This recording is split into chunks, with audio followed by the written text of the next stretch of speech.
war nañ ko mën a utiliser à notre guise pour mu jouer ci sunu ay avantages. Conseil constitutionnel li nu wax danoo firndeel rek ni Naboucor que ce pays là mënul dox ci ay émotions mënul dox ci ay yëg-yëg mënul dox ci ay questions de sentiment mooy ne maanaam am naa émotion am naa sentiment wu nii te am naa yaakaar ni itam danoo war a leeral wala danoo war a firndeel wala am naa yéene am naa itam yëg-yëg ni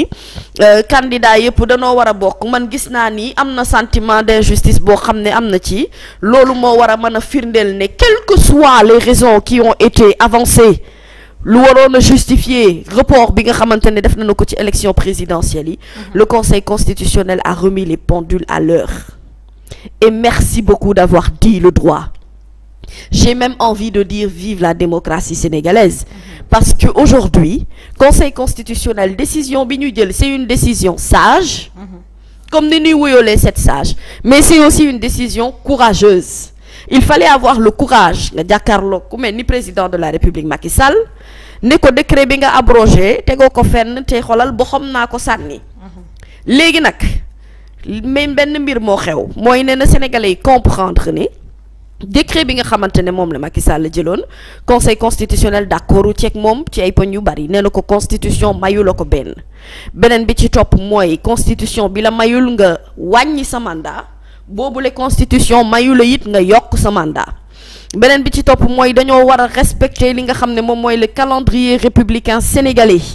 et c'est ce qui aurait dû être fait depuis le départ léegi à l'heure actuelle où nous sommes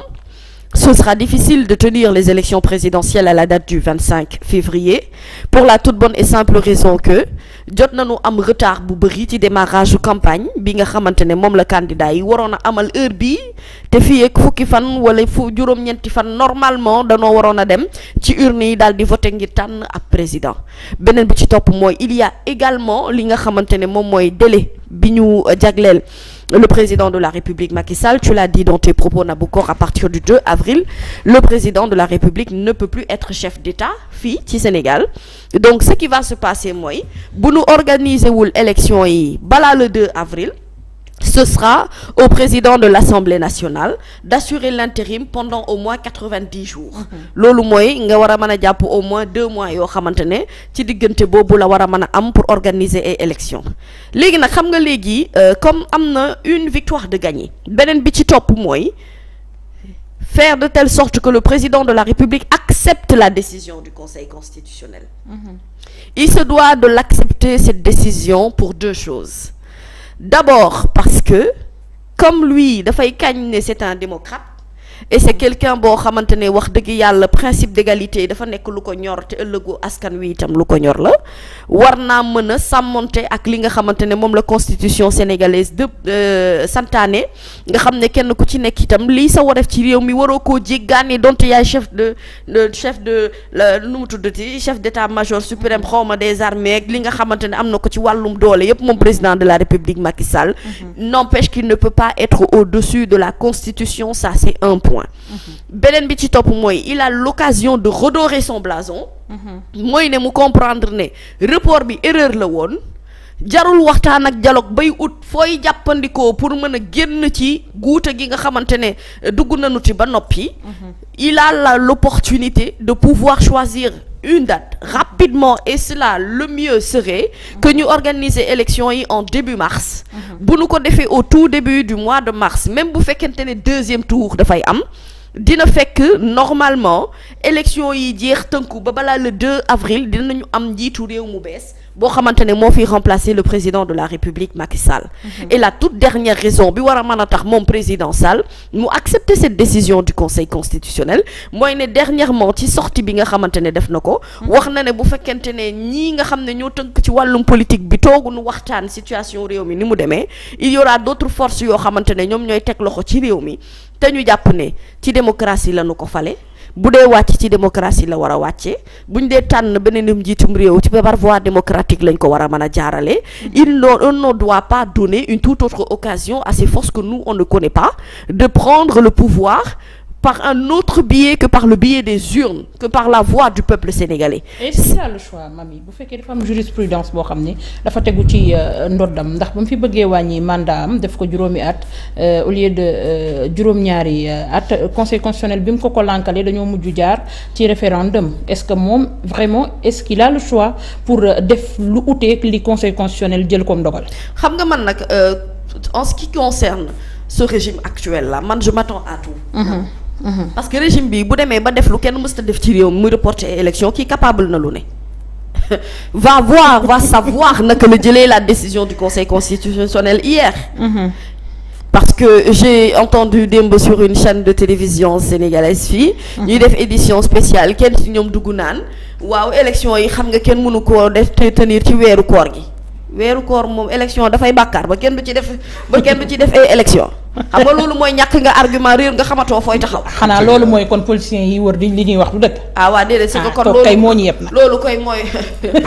koy mooy xel mi kay bu ñu ko kenn ñañax nañu waxante dëgg. fii ñi nga xamante ne lucidunu sax xanaa ku lucidul sax ku naan ba mandi bay tërëf sax war a mën a xam ne wax dëgg yàlla naan mandee cëgën boo mandee demal tëddi bul yàqal ñi naanagul. ni ngeen di def ba yëngal ma donc va voir ñoom ci ban état d'esprit la ñu nekk. mais dama ne président de la république Macky Sall laa ni lii opportunité bu mag la xoolal bu nu fi indi ay waxi dialogue ay waxtaan jaru ko. problème amul on l'a toujours dit il n'y a pas de crise institutionnelle dans ce pays et le conseil constitutionnel est plus habilité que quiconque. À pouvoir donner des décisions par rapport à la tenue des élections présidentielles et du processus bi ñu war a amal ci élections yi moom la ñu jox boobu les responsabilités moom moo am yooyu les prérogatives du moment que moo am yooyu les prérogatives nag dàq na décision bi nga xamante ne moom la président jël bu nu ko jëlee ay affaire u match naan ay 1-0 ak di xool nu nuy égaliser fii match amu fi lii du compétition il s'agit d'un avenir de l'avenir d'un pays qui se doit d'être un pays sérieux pour l'image bi nga xamante ne am nañu ko en Afrique et pour l'image bi nga xamante ne am nañu ko sur l'international on se doit tout simplement de respecter la décision du Conseil constitutionnel concernant li nga xamante ne décidé na ko démb te ce n'est ni plus ni moins que ni nga xamante ne noonu la yoon wi war a tëree loolu la droit santaane ñépp ci war a yam au même niveau donc Nabou dama ni président de la république Macky Sall nu dimbali bu dee randal bay randal na pousse une semaine wala 2 at na amul solo nanu ko tëgg ci début mars bi bu mars ne salaamaaleykum rek nanu dóor élection yi ñu tàmbali campagne bi léegi bàyyi Bassirou Diomaye Faye mu génn ak Ousmane Sonko ak ñi des ci kaso bi ñu organiser élection présidentielle yu neex bu nu ko organiser nag nanu ko jàpp dama ne ci début mars bi le plus rapidement possible on fait ces élections parce que bu nu ko defee en début mars je pense que diggante fi nga xamante ne foofu la ñuy organiser élections yi ak njiitu réew meeg yooyu war nañu am ay maximum peut-être 1 mois ou 30 jours boo xam ne foofu la ñu war a tënkee lépp nga xam ne ay Amadou Mame Diop wax dëgg yàlla damay dem nag day jël intérim dina am lu ma naqat trop ci réew mi te dañu nar a toogaat 90 jours te loolu duñu ko mën c'est que problème bi mooy ñun amuñu problème ak ñun problème mu temps la ñu am facteur temps yaa ngi dégg waykat ba naan ku ñuy dénk wax leen ci temps wax leen ci temps bi temps boobu la ñu war a des temps bi ñun facteur temps la ñu am problème de temps. et puis est-ce que le Sénégal sax mérité na pouvoir buy jël ay congé wala ñu toog benn moment boo xam ne loolu voilà ci dëkk boo xamante ne daanaka démocratie bu ñu koy tudd ci réew mi wala en Afrique bu ñu jiituwul it bu ñu benn wala ñaar ñoo ñuy jiitu ci wàllum démocratie ndax dinañ mérité pouvoir boo xam ni day jël vacances. waaye xanaa déggoo li ma la wax. man nag damaa xam ni ñii xam nga man sama problème mooy je m'attends à tout venant d'eux parce que à tout moment retournement de Sénégal mooy réew boo xam ne heure boo yeewoo volcan bi mën naa yëngu à tout moment lu ne mën naa xew da ngay dem ba finalement lu baax bu amee sax da nga naan lan moo ci topp après lan moo laqatu ci ginnaaw lan moo wundu qu'est-ce qu'on est en train de préparer est-ce qu'on n'est pas en train de mijoter de petites choses yoo xam ne teg nañ ko ba yàgg ma ngay gos te ñun yëguñu ko waaye coow li mooy li ñu war a mën a comprendre mooy ne dëkk bii Badou wallaay ak lu kaf gi bëri lu réegi bëri war nañu xam ne Sénégal mat nañu sëkk mat goo xam ne loo leen teg nu tegoo ba mu des lu dul dëgg c'est vrai loo leen teg nu tegoo ba mu des lu dul yoon te nag li dul yoon mooy report bi xës na ba am dama ne il a l'occasion de pouvoir rectifier le tir. C'est une porte de sortie pour le président Sall de saisir cette occasion-là et d'organiser vite ces élections présidentielles que ça se tienne même bu fekkente ne ci weeru koor bi la ñun amuñu problème. ñun barki xolal barki yonent bi mën nañu di woor di wote di toog di xolal farankulaay ci urne bi bu ndogu jotee ñu indil leen ndogu bi jox leen tàndarma xelli leen ba xelli leen bu roog zamboog fromage yaa ngi dégg jox leen ne leen génne leen résultat yi ngi sibile ñun amuñu problème boobu barki yont bi donc ay weeru koor yii voté dadul bàkkaar ba duñ ko def ci weeru koor comme toxal ngeen ko wax ngeen fi ay waxi màggal wax ngeen fi waxi màggal doole ngeen ne bon écoute màggal gi waaw léegi ngeen ne bon nawet gi itam gannaaw mën nañu xuus voté ji ñun amuñu problème te duñu yegg sax ci période boobu yëpp parce que wax dëgg yàlla on doit pouvoir faire de telle sorte que les élections se tiennent le plus rapidement possible. Et encore une fois, le Conseil constitutionnel a donné l'opportunité à l'exécutif, qui est le président Sall, de pouvoir vraiment dépasser cette situation de crise-là et hautement. Mais est-ce que tamit mënuñu xaar comme que segam bi benn candidat rek lañ jotoon dafa am ay double nationalité yooyu noonu ay recours ak yu ni mel ñu daal di fiy déclarer li nga xamante ni moom mooy crise institutionnelle donc bu ñu demee ba Conseil constitutionnel daal di casser décision présidentielle est-ce que kon mënuñu xaar ñu daal di déclarer vraie crise institutionnelle te démb maa ngi dégg sama benn naataango bu nekk RFM fële di wax que ni Abdoul Mbow mi ngi fa yëkkati ay kàddu di wax que ni décision bi nga xamante ni si ni Conseil constitutionnel daal na koy jël bu créewul ay problème du ko wàññi. waaye yow ban problème la créé problème dafa régler ay problème. c'est ça qu'il a dit moom Abdoul Mbow. non dama ne xoolal waa xam nga Abdou moom. wax dëgg yàlla Abdou man comprendre naa ko.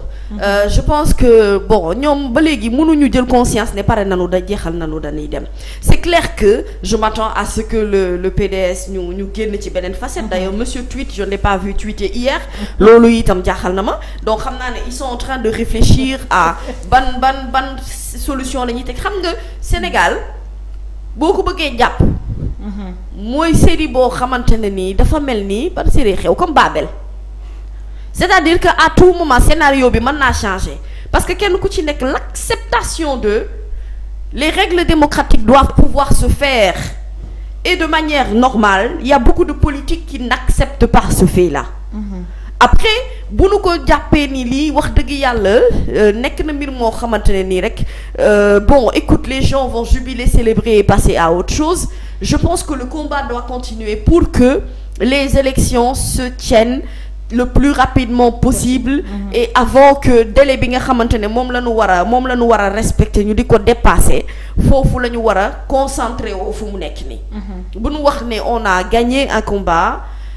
mais vous n'avez pas encore gagné la guerre elle continue sans pour autant que jàpp ñu date boo xamante ne mooy date bi gën ci Sénégal ñi dem ci ay élections yoo xamante ne ñi dañ koy sécuriser et puis ñu am résultat yoo xamante ne wax dëgg yàlla duñu ci am siiki saaka duñu ci am niita ngaas loolee la ñu war a régler léegi nag je vais dire à tous ces candidats là